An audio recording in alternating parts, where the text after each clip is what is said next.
Assalamualaikum warahmatullahi wabarakatuh. Nama saya Ni Nur Akilah binti Ni Abdul Rahman, nombor matrik 061426.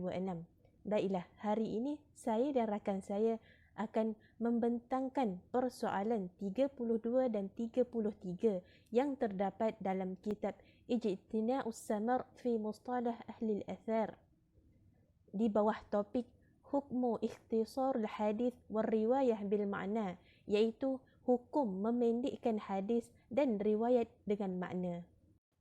Soalan 32. Hal yajuz taghayyaru suratul matan bin nakis atau ibdal al-lafaz bil muradif lahu, iaitu adakah dibenarkan menukar bentuk teks dengan kekurangan atau menggantikan perkataan dengan yang setara? Jawapannya, soalan ini merangkumi dua masalah. Yang pertama, masalah memendekkan hadis, dan yang kedua, masalah periwayatan dengan makna. Adapun menyingkatkan hadis, ramai yang bersetuju bahawa ianya boleh, dengan syarat yang singkat itu mempunyai pengetahuan tentang konotasi lafaz dan apa yang merujuk kepada maknanya. Kerana ulama tidak meremehkan hadis itu, melainkan apa yang tidak berkaitan padanya dengan apa yang diambil daripadanya.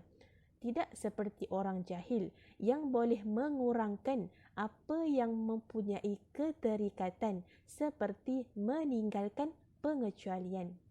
Dalam kitab lain, Al-Qari berkata, tidak boleh dengan sengaja mengubah teks asal, melainkan dia seorang ulama yang betul-betul mahir dan mengetahui makna perkataan. Untuk masalah yang kedua, iaitu periwayatan dari segi makna. Adapun periwayatan dari segi makna, kebanyakan juga memihak kepada kebolehan. Salah satu hujah mereka yang paling kuat untuk itu ialah ijma' tentang kebolehan menjelaskan syariat kepada orang bukan Arab dalam bahasa mereka sendiri kepada orang yang mengetahuinya. Ibnu Hajar meriwayatkan dari Qadi Iyad bahawa dia berkata, hendaklah ditutup pintu riwayat itu dengan maksud supaya orang-orang yang tidak beramal tidak mendominasi orang-orang yang menyangka bahawa mereka berbuat baik, sebagaimana yang berlaku kepada ramai perawi dahulu dan sekarang. Itu sahaja daripada saya. Assalamualaikum warahmatullahi wabarakatuh. Nama Nur Syafiqah binti Muhammad Fauzi, bernombor matrik 060314. Hari ini saya akan membentangkan tentang persoalan nombor 33 dalam kitab yang bertajuk Ijtina'us Samar fi Ahli al-Athar. Dalam ilmu hadis, terdapat ilmu gharib hadis yang merupakan ilmu untuk menjelaskan makna-makna bagi perkataan-perkataan hadis yang tersembunyi makna. Maka, berikan satu antara punca tersembunyinya makna dan sebutkan siapakah di antara ulama yang mengklasifikasikan penjelasan dalam ilmu ini. Salah satu definisi dari gharib al-hadis adalah alfazul lughawiyah al-ba'idah al-ma'na wal-ghamidah allati tahtaju ila syarhin wa idah.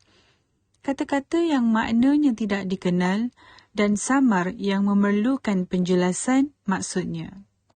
Ilmu hadis ini adalah bertujuan menjelaskan satu hadis yang di dalam matannya terdapat lafaz yang pelik dan susah difahami kerana jarang dipakai.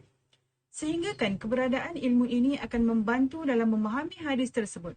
Selain itu, ilmu ini juga akan mengurangkan seseorang itu menafsirkan hadis Nabi dengan hanya semata-mata dugaan sahaja dan mentaklid pendapat seseorang yang tidak layak dalam bidang ini. Pada zaman Nabi Muhammad SAW dan para sahabat, hadis masih mudah difahami walaupun dengan gaya bahasanya yang tinggi, kerana kebanyakannya para sahabat adalah ahli bahasa. Jika ada satu atau dua orang yang tidak memahami, maka mereka langsung menanyakannya kepada Nabi SAW. Namun zaman setelah mereka, bahasa tinggi yang dahulunya digunakan dalam kehidupan seharian sudah jarang digunakan. Ketika diucapkan kata-kata tersebut, orang-orang bertanya tentang apa makna dari perkataan tersebut. Jadi ini membawa maksud bahawa mereka tidak memahami akan maknanya.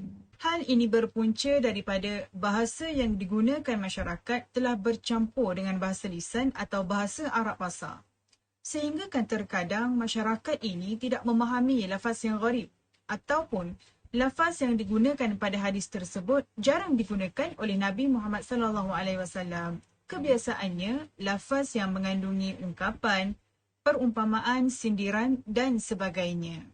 Untuk soalan yang kedua pula, ilmu ini muncul setelah berkembang luas wilayah Islam dan masuknya di kalangan orang yang bukan Arab ke dalam Islam dan berkembangnya pengaruh mereka.